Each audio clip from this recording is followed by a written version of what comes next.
여러분들에게 만약에 인생이 40일 남았다라고 생각하면 여러분들은 어떻게 살겠습니까? 그래서 오늘 그 말씀의 제목은 40일 남은 인생. 여러분들의 인생은, 저와 여러분들의 인생은 40일 남았습니다.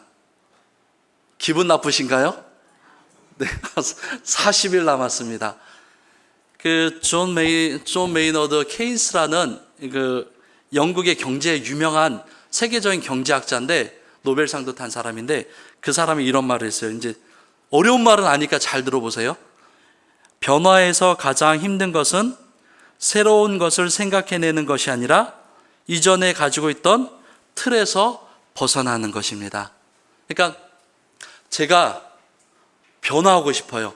예전에 제가 살던 저라는 사람에서 이제 좀 변화된 사람으로 살고 싶은데 케인스라는 경제학자는 뭘 얘기하냐면 변화라는 것은 내가 뭔가 변하고 싶어서 새로운 일을 하고 새로운 잡을 갖고 뭔가 하고 그래서 뭔가 내가 좀 새로운 시도를 해서 내가 좀 변할 수 있겠다라고 생각하는 것이 아니라 그래서 사람은 변하지 않고 사람이 변하는 건 그 사람이 가지고 있는 근본적인 틀에서 벗어나야 변한다 이렇게 얘기합니다.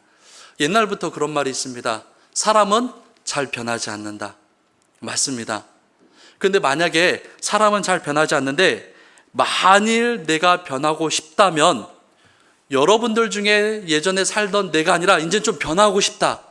부부의 관계에 있어서 또 부모와 자식 관계에 있어서 교회 안에서 직장과 사업체 안에서 내가 변하고 싶다라고 하면 두 가지 질문을 자신 스스로에게 해봐야 된다는 것입니다. 두 가지 질문은 뭐냐면 첫째로 감정과 생각과 습관과 삶의 모습으로만 변화되고 싶은지 아니면 나라는 사람 자체가 완전히 변하고 싶은지를 물어봐야 된다는 것입니다. 아이 목사님 그 얘기가 그 얘기 아닙니까? 똑같은 질문 아닙니까? 근데 잘 생각해 보십시오. 사람은 변하고 싶을 때 사실 그 변화하는 이유가 내 안에서의 문제이기보다는 누군가의 관계와 살아가는 삶에 있어서 내 자신을 만족하지 못하기 때문에 변화하고 싶습니다. 그래서 대부분 사람들은 변화하려고 할 때 내 감정과 생각과 삶의 습관과 내가 누군가에 비춰진 내 모습이 좀 더 나은 사람으로 좋은 사람을 변화하고 싶어서 변화를 생각한다는 것입니다. 케인스가 한 말은 진짜 그것까지도 변화하고 싶으면 본질이 변화왔는지를 물어봐야 된다는 거예요. 그래서 사람은 내가 변하고 싶다라는 그 질문에서 변하는 사람은 없다는 거예요. 변했다가도 다시 돌아온다는 거예요. 내가 정말 변하고 싶다면 내 틀 안에서 완전히 벗어났는지를 확인해 봐야 된다는 거예요. 그리고 그것을 경험해 봐야 된다는 것입니다. 제가 왜 이런 말씀을 드리냐면 예수님의 제자들이 있습니다. 예수님의 제자들은 예수님과 함께 먹고 마시고 막 살았어요. 함께 먹고 마시고 살았는데 예수님의 제자들이 3년 동안 아버지와 집과 처자식을 다 내팽개친 거 아니죠. 놔두고 예수 그리스도라는 분을 만나고 나서 그가 한 번도 경험하지 못한 인생의 목적을 발견하게 됩니다. 내가 저분이라면 평생 갈 수 있겠다. 그래서 특별히 12명이 예수님을 따라가게 됩니다. 그런데 그것도 1년만 따라간 게 아니에요. 3년을 예수님과 따라가요. 3년 동안 이 제자들이 예수님과 먹고 마시고 함께 지나게 됩니다. 그런데 이 말씀을 제가 준비하면서 이 다음에 예수님의 제자들이 배신을 합니다. 제가 아내보다 더 사랑하는 여자가 있어요. 실제로 있다는 얘기 아닙니다. 오해하시면 안 됩니다. 저는 아내 처음 사랑한 사람도 아내고 그래서 아내랑 결혼했고 뭐 더 있는데 예를 들면 제가 아내보다도 너무 사랑하는 여자가 있어요. 그런데 이제 제가 월급을 타와요. 월급을 타는데 뭐 좋은 거 먹고 월급을 탈수록 제일 먼저 생각나는 게 아내가 아니라 그 사람인 거예요. 그래서 그 월급 탄 거를 아내에게 갖다 주지 않고 제일 먼저 가장 좋은 물건을 사서 그 사람에게 갖다 줘요. 먹을 것도 좋은 거 있으면 베풀고, 이유는 없어요. 이유는 너무 그 사람이 좋아요. 근데 1년만 그런 게 아니라 10년, 20년 그 사람에게 내 모든 것을 다 줄 정도로 너무너무 좋은 사람이에요. 실제로 제가 그렇게 이제 관계를 맺어와요. 근데 어느 날 딱 한 번의 도움이 필요해요. 딱 한 번 나를 도와줄 사람이 필요해요. 딱 한 번 나를 도와준다면 내가 살 수 있는 일이 발생을 해요. 근데 제가 그 어려운 일이 생겼을 때 제일 먼저 누구를 생각하냐면 아내랑 부모님 생각하는 게 아니라 제가 오랫동안 대접해주고 함께 해줬던 그 사람을 생각해요. 그래서 그 사람에게 달려가요. 왜? 제가 오랜 세월 동안 잘해줬기 때문에 당연히 그 사람도 나를 어려울 때 도와줄 거라고 생각하기 때문에 달려갑니다. 그래서 얘기해요. 나를 도와줄 수 있는 사람은, 나를 살릴 수 있는 사람은 당신밖에 없다고. 그런데 이야기합니다. 싫습니다. 그거 당신 문제잖아요. 당신이 나한테 잘해준 거는 별개고 지금 그 문제 난 당신 도와줄 수 없어요. 거절을 합니다. 그러면 여러분들은 어떤 마음이 드시겠어요? 이런 상황에 처한 사람은 신앙이 없다면 가장 먼저 선택은 자살할 겁니다. 왜냐하면 사람은 물질이 없어도 살 수가 있어요. 사람은 명예와 권력이 없어도 살 수 있어요. 본능에서부터 명예와 권력이 나오진 않았기 때문에 없이도 살 수 있어요. 그러나 사람은 사람 없이 못 살아요. 그러니까 사람은 그 사람에게 버림을 받거나 그 공동체와 사회로부터 따돌림을 당하고 버림받으면 할 수 있는 가장 최선의 방법이 자살입니다. 만약 자살을 안 하면 두 번째 방법이에요. 우리는 그 사람을 나는 자연이다라는 방송을 통해 볼 수 있어요. 그러니까 산으로 도망가거나 사회와 국가를 피해서 외딴이 버려질 겁니다. 이게 무슨 얘기냐면 그만큼 상처받으면은 그렇게 버려지면은 그렇게 선택할 수 있는 것이 사람의 마음이라는 거예요.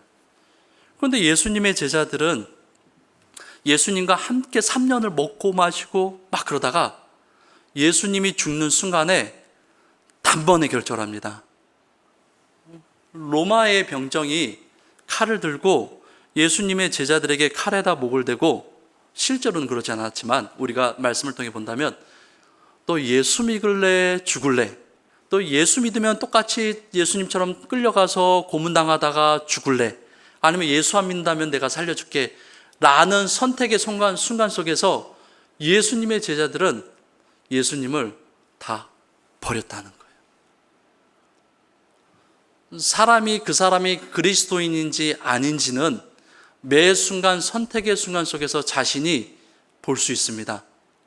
저는 지금도 참 부끄러웠던 게 뭐냐면, 저는 모태신앙에다가 어렸을 때부터 제 별명이 뭐였는지 아세요? 뭐 미남 막 그런 거 당연한 거 말고요. 잘생긴 목사 뭐 그런 거 말고, 어려서부터 창신동에서 태어나서 모태신앙할 때 그때 제 별명이 예수님이었어요.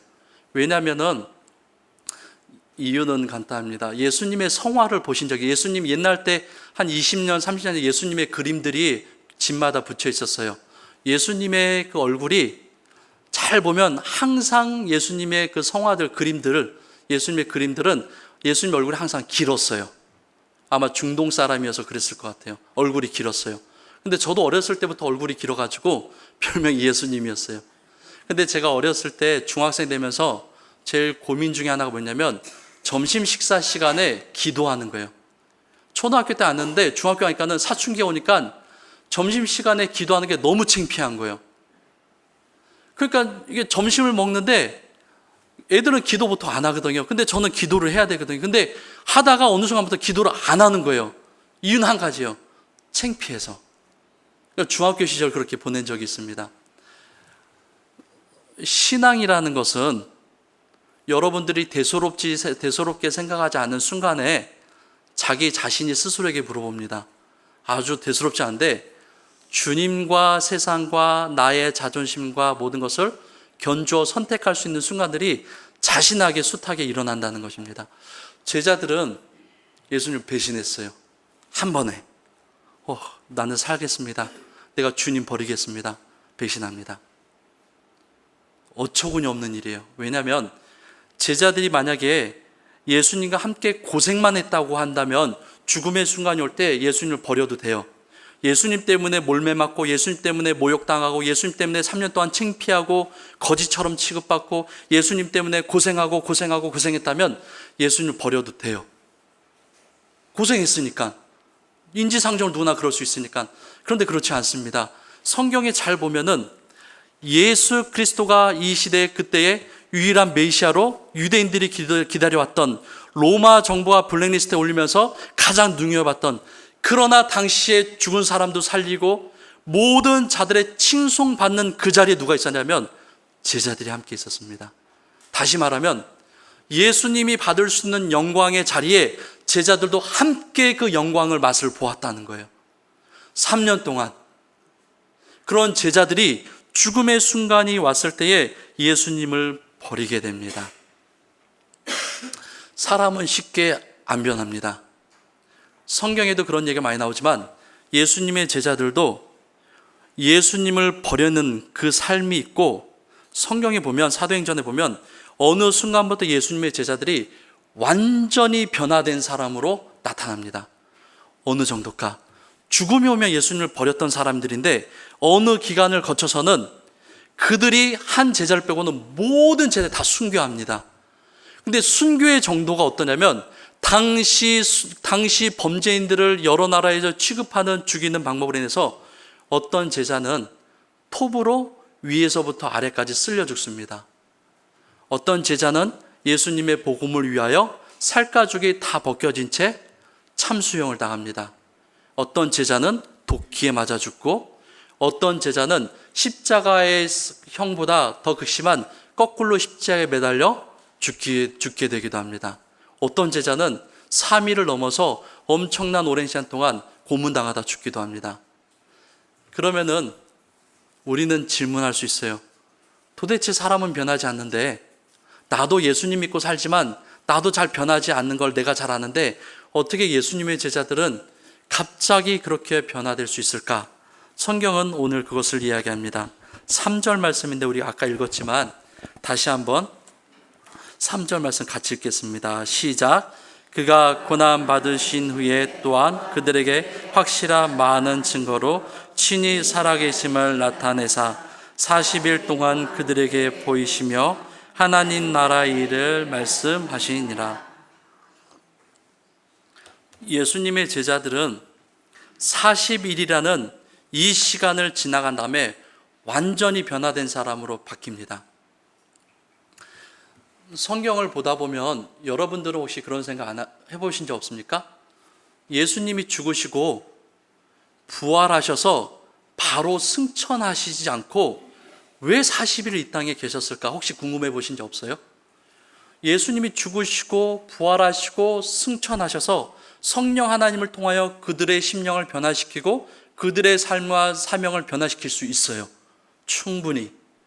그런데 성경을 보면 예수님은 꼭 죽으시고 부활하시고 승천하시기까지 40일간을 이 땅에 머물러 계셔요. 꼭 40일, 40일도 아니고 41일도 아니고. 의미가 있습니다. 왜냐하면 고대 근동에서는 40이라는 숫자가 완전수를 의미합니다. 왜냐하면 40은 4 곱하기 10인데 4는 팔레스타인과 고대 근동에 있어서 이 4라는 숫자는 우리는 사는 숫자를 죽음의 숫자로 해서 엘리베이터 타면 F라고 하잖아요. 유대인들과 고대 근동의 팔레스타인 사람들에게 있어서는 4라는 숫자가 3가지 의미가 있습니다. 땅과 고난과 완전입니다. 왜냐하면 4라는 숫자는 뭘 의미하면 동서남북을 가리킵니다. 그러니까 동서남북 사람이 어디서 왔냐면 땅으로부터 와서 땅에서 고생하다가 땅으로 돌아오기 때문에 4라는 숫자는 땅과 고난을 의미합니다. 그런데 한편으로는 이 4라는 숫자가 땅과 고난의 의미가 있지만 완전의 의미가 있습니다. 왜냐하면 동서남북, 즉 땅의 끝에서부터 땅의 끝을 의미하기 때문에 완전을 의미한다라고 여겼습니다. 그런데 그 4라는 숫자가 완전을 의미했는데 10 역시도 고대인들에게 있어서는 10도 완전한 수입니다. 왜냐하면 1부터 9까지 7도 완전한 수지만 1부터 9까지 미흡한 수의 마지막 마무리한 후 완전하게 딱 끊는 수가 10이라는 숫자이기 때문에 10을 완전수로 여겼다는 것입니다. 그래서 4와 10을 곱한 40은 성경이 기록되고 그 이전 시대에도 고대 근동과 성경 역사가 됐던 모든 지리적인 나라들 속에, 백성들 속에는 40 하며 완전하구나라는 것을 의미를 가졌다는 것입니다. 근데 성경도 동일하게 그 의미를 우리에게 보여줍니다. 뭐냐면 제가 여러분들에게 질문을 해보는 겁니다. 예수님이 30을 넘어서 공생의 사역을 시작하기 전에 금식을 하시게 됩니다. 며칠을 금식하셨죠? 왜? 40일 금식입니다. 혹시 성도님들 눈치 없이 39일 그러시면 안 됩니다. 답은 40일입니다. 40일을 금식하셨습니다. 그리고 오늘 본문에도 예수님께서 부활하시고 승천하시긴 그 자리까지 40일을 계십니다.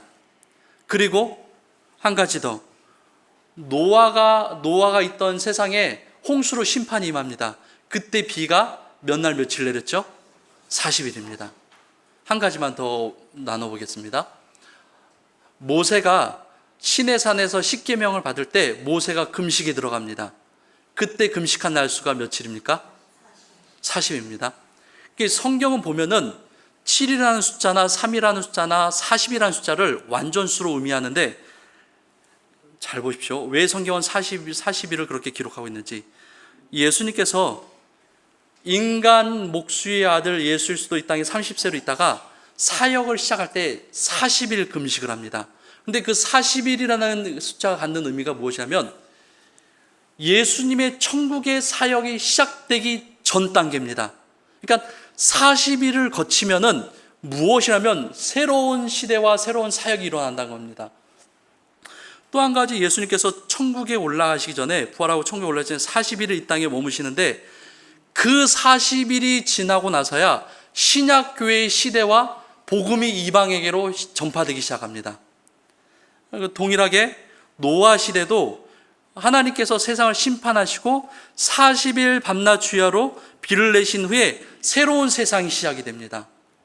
시내산에서 율법도 모세의 40일을 통하여 하나님께서 그를 거룩하게 하시고 이 40일을 통하여 모세를 통하여 율법을 하나님께서 주심으로 하나님의 백성에게 법이 생겨납니다. 그래서 삶의 근간이 되는 법을 그때 받게 됩니다. 그 전에 십계명은 존재하지 않았습니다. 법이 있지 않는 민족이었습니다. 그러니까 이 40일이라는 것은 무엇인가 시작되는 중요하고 특별한 유일한 기간이었다는 것입니다. 저는 이제 말씀을 보면서 이런 상상을 해봅니다. 제가 만약에 베드로였다면 제가 예수님을 너무 사랑했어요. 그리고 예수님 제자들에 제가 예수님을 더 사랑해서 무슨 일이 있어도 예수님만 막 쫓아다녔어요. 예수님밖에 없었어요. 근데 어느 날 목에 칼이 들어온 거예요. 예수님 선택하면 죽는다고 생각한 거예요. 그런데 이제 저는 예전에 주는 그리스도시요 살아계신 하나님의 아들이십니다라고 고백을 한 적이 있어요. 성경의 말씀대로 성령 하나님께서 그렇게 하셨기 때문에, 그럼 나는 그렇게 고백한 적이 있어요. 그런데 정작 내가 죽느냐 사느냐 문제가 시작되었을 땐 제가 주님을 버리게 됩니다. 왜? 살고 싶으니까. 근데 제 묵상과 질문이 이겁니다. 그럼 베드로가 성경에 보면 각기 제 고향으로 돌아가게 됩니다. 제자들이. 제가 예수님을 죽여놓고, 저는 살인교사도 아니고 공동정범도 아니고 단독 살인범이에요. 제가 예수를 죽인 거나 마찬가지이기 때문에. 근데 제가 집에 돌아가고 나서 예수님을 십자가에 죽게 놔둔 다음에 제가 예수님의 죽음만을 보고 고향으로 돌아갔어요. 살인자의 심정으로 제가 고향으로 돌아갔어요. 근데 고향으로 돌아와서 또 먹고 살고 살아야 하기 때문에 또 어부의 직업을 계속 하게 됩니다. 근데 여러분 생각할 때 제가 가장 사랑하는 사람을 버리고 죽여버렸는데 자신의 삶에 돌아와서 예전처럼 물고기를 많이 잡아도 기쁠까? 내 처자식과 내 가족과 내 이웃들과 내 사랑하는 친구들이 좋은 일이 생기고 잘 먹고 잘 살고 내 사랑하는 사람들이 참 기쁜 일이 생길 때 나는 좋을까? 전혀 의미 없는 삶입니다. 왜냐하면 내가 가장 인생의 목적을 두었던 일이 무산되었을 때는 사람은 그 다음에 인생의 삶의 근간과 목적을 찾지를 못합니다. 베드로와 제자들은 예수님을 죽이도록 버렸어요. 죽음이 들어와서 버렸다고는 하지만 솔직히 말하면 의도적으로 버렸다라고 봐야 돼요. 왜? 그들은 3년간 주님과 함께 했기 때문에. 그런 죽음과 예수님의 죽음만을 경험한 자들이 자신의 삶에 돌아왔을 때 과연 삶의 의미가 있고 그 삶에서 기쁨과 즐거움을 찾을 수 있느냐? 없습니다. 예수 그리스도를 죽도록 내버려온 사람은 절대로 그 십자가에서 함께 죽었기 때문에 절대로 죽음의 자리에서 나올 수가 없습니다. 여러분들도 마찬가지입니다.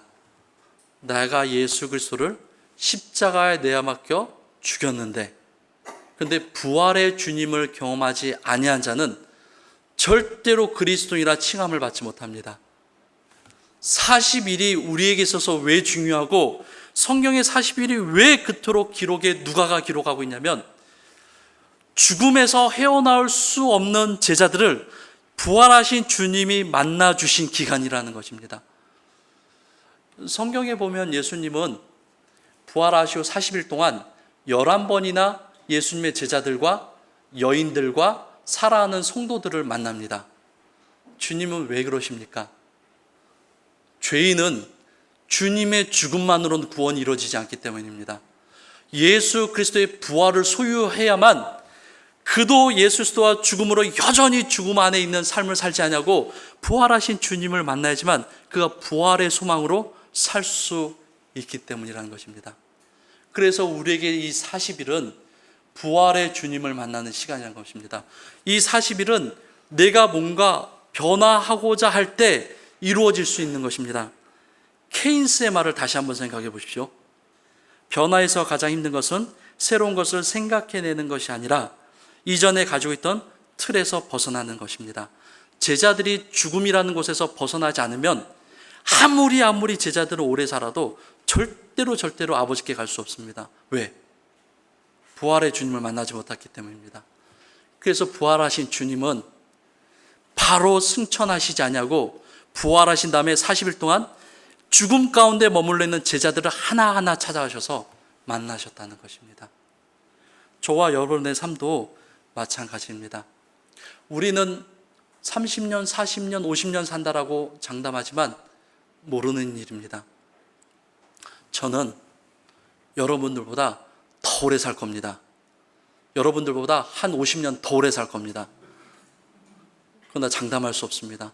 제 소망은 그래도 장담할 수 없습니다. 주님께서 오늘 저녁에 바로 부르시면 우리는 가야 합니다. 한국 기독교 인물들 중에 최낙재 목사님이라는 분이 있습니다. 유명하신 분이에요.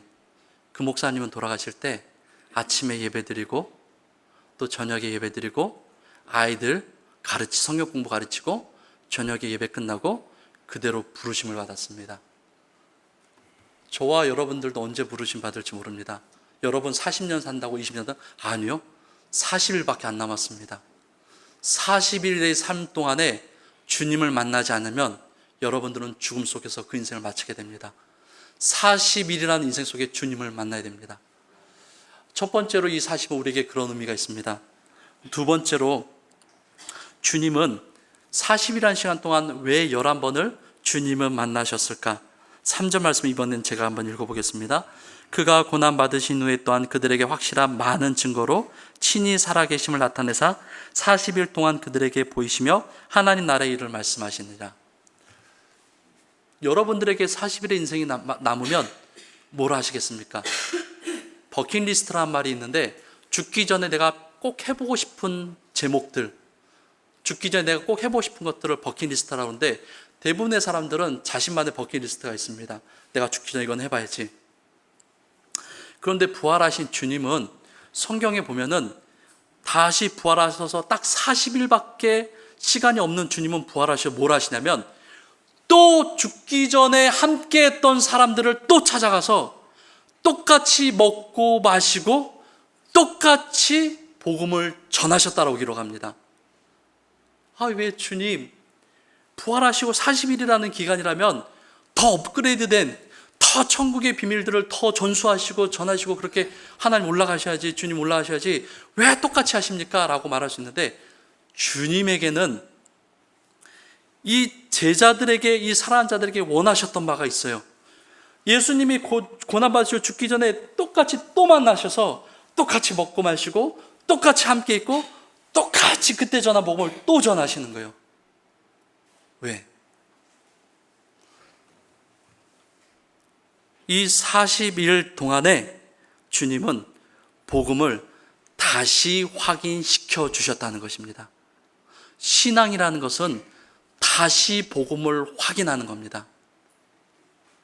여러분들 오해하시면 안 돼요. 내가 하나님의 말씀을 이 주일날 강대상에서 하나님 말씀을 들었으니 이 말씀을 붙잡고 내가 일주일 살아야지. 절대로 목사도 그런 사람은 없습니다. 일주일 전에 하나님의 들은 말씀을 가지고 그 말씀을 붙잡고 살 수 있는 죄인이 아무도 없다는 거예요. 그래서 하나님을 성경 우리에게 주셨습니다. 이 성경은 편의점에 일회성 있는 물건으로 한 번 맛보고 버리라는 게 아니에요. 강대상에서 선포되어지는 말씀은 일주일 동안 붙잡고 살라는 게 아니에요. 어떻게 그래요? 수시로 머릿속에 마음속에 범죄의 계획들이 일어나고 있는 죄인들이 어떻게 주일 7일 전에 받은 6일 전에 5일 전에 받은 하나님의 말씀을 붙들고 살아? 못해요. 그건 아무도 못해요. 그래서 주님이 우리에게 말씀을 주신 겁니다. 왜? 성경 말씀을 날마다 보고 상고하고 그것을 기준으로 기도하고 그렇게 살라고 우리에게 말씀해 주는 거예요. 주님이 만약에 다른 복음이 필요했다면 부활하셔서 다른 놀라운 신비로운 복음을 전하셨을 겁니다. 아니요, 그러지 않으셨어요. 죽기 전에 하셨던 복음을 그대로 다시 재탕하시고 다시 전하셨어요. 왜? 그들에게 있어서 복음이라는 것은 다른 것으로 얻어지는 것이 아니라 주께서 살아계실 때 선포하셨던 그 복음만으로도 죽음의 능력과 죽음의 쇠사슬을 끊을 수 있는 부활의 복이기 때문에 그 말씀을 그대로 전하셨다는 것입니다. 여러분들은 이렇게 어떻게 생각하십니까? 성경에는 구원은 믿음으로 얻는다라고 이야기합니다. 구원은 믿음으로 얻습니다. 근데 잘 따지고 보면은 이렇게 이야기할 수 있습니다. 당신 어떻게 구원받았습니까? 믿음으로 구원받았습니다. 아니 그럼 저 사람은 구원 왜 못 받았습니까? 믿음이 없어서 못 받았습니다. 이렇게 얘기한다면 우리는 무슨 생각하면 믿음이라는 것이 있어야지 구원을 받는구나라고 생각합니다. 그래서 믿음을 내가 소유해서 그것을 하나님께 고백함으로 행위가 아니라 내게 있는 믿음을 하나님께 진실되게 고백함으로 구원을 받는구나라고 생각할 수가 있습니다. 아닙니다. 그 사람에게 믿음이 없어요. 그 사람에게 있는 건 아무것도 없습니다. 내게 믿음이 있어서 그 믿음을 하나님께 고백했다라고 하나님께 얘기할 때는 그것조차도 행위가 되어버립니다. 다시 말하면 구원은 어떻게 받습니까? 몰라요. 그냥 어느 날 하나님이 나를 찾아오셔서 나를 죄인인 걸 깨닫게 하시고 나를 그냥 건져주셨어요. 몰라요. 난 믿음도 없는데 그냥 하나님 찾아오셨어요. 예수 그리스도께서 부활의 재확인을 하셨던 이유는 이 부분입니다. 절대로 죽음에서는 자기 스스로 자기 능력으로 회복될 수 있는 존재가 아무도 없다는 것입니다. 복음을 날마다 확인해 봐야 살아갈 수 있다는 거예요. 저와 여러분들도 마찬가지입니다. 날마다 복음을 확인하지 않고 날마다 복음을 경험하지 않으면 절대로 그리스도인답게 살 수 없습니다. 절대로 은혜로 살 수가 없습니다. 그래서 저는 이런 사람을 제일 조심스럽다고 이야기합니다. 목사님이 저는 은혜 받았습니다. 그리고 그 은혜가 얼마나 큰지 압니다. 그리고 그 은혜로 저는 살 수가 있습니다. 그런데 그 사람은 일주일이 지나도 하나님의 말씀을 보지 않고 기도하지 않아요. 하지만 목사님, 저는 주일날 들은 그 말씀이 저는 제 마음속에 잊혀지지 않습니다. 저는 그런 분들을 보면 진짜입니까? 묻고 싶습니다. 성경은 그런 용도로 하나님이 주시지 않았습니다. 목사들도 그런 용도로 주시진 않았습니다. 여러분들에게 주신 믿음은 날마다 하나님께 찾아와 주시는, 부어주시는 하나님의 선물입니다. 내가 받은 은혜로 하나님 나 은혜 받았어요, 나 믿음 있어요 라고 하면 그것 또한 행위로 될 수가 있습니다. 그러므로 저와 여러분들은 예수님께서 부활하고 40일 동안 다시 부활하신 중에 40일 동안 도대체 뭘 하시나? 또 전하고 또 전하고 잊지 마라, 또 전하라. 이것이 복음이다. 이것이 살 길이다. 이것이 너희들이 행할 길이고 이것이 너희가 사도로 초대교회를 형성하고 너희가 이렇게 이 길을 가야 되고 이것을 순교하고 이것으로 인생이 마감될 것이다. 그것이 복음이었다는 것입니다. 그러니까 저와 여러분들은 저와 여러분들의 인생 속에서는 복음을 재확인하는 길밖에 없습니다. 월요일, 수요일, 금요일, 토요일 날마다 복음을 펼쳐들고 말씀을 보셔야 됩니다. 그렇지 않고서는 절대로 우리가 주님 앞에서 주의 은혜를 받았다고 말을 할 수가 없습니다. 그러나 한 가지 더 저는 여러분들에게 이렇게 말씀하고 싶습니다. 무엇이냐면 오해되지 않기 위해서 드리는 말씀인데, 하나님은 하나님의 놀라운 섭리 가운데 역사하시기 때문에 일률 단편적으로 우리가 말할 수는 없습니다. 만약에 도저히 하나님의 말씀을 확인할 수 없는 지경에 있는 자라면 30년 전에 하나님께서 그에게 하셨던 말씀이 그가 맨날 만나는 하나님의 자리가 될 수 있습니다. 그러니 제가 아까 드린 말씀 중에 혹여나 주일날 들은 말씀이 일주일을 갔다 갈 수 없다는 그 말씀은 우리 삶의 형편에 있어서 매일 말씀을 펼쳐줄 수 있는 자들이 그런 말을 해서는 안 된다는 것입니다. 하나님의 말씀을 찾고 차도 할 수 없는 형편에 있는 자들은 주께서 그를 살리셨던, 그에게 은혜를 주셨던 말씀으로 부여잡고 살 수는 있습니다. 그러나 여러분들은, 저와 여러분들은 시시때때로 말씀을 펼쳐봐야 됩니다. 시시때때로 기도해야 됩니다. 주님 주실 은혜가 무엇인지 확인해야 됩니다. 우리 사랑하는 성도님들께서 주께서 부활하시고 40일 동안 행하셨던 이 두 가지 의미를 붙잡으시고, 나에게 남은 인생이 40이라는 것, 나에게는 이제 저와 여러분들에게는 40일밖에 안 남았습니다. 어떻게 사시든 40일 뒤에는 분명히 보여집니다. 그러므로 힘드시더라도 이 남겨진 40일을 어떻게 살지 주님께 꼭 물어보십시오. 40일 끝나고 나는 후회하지 마시고 이 40일 부활하신 주님과 함께 살아가시길 간절히 소망합니다.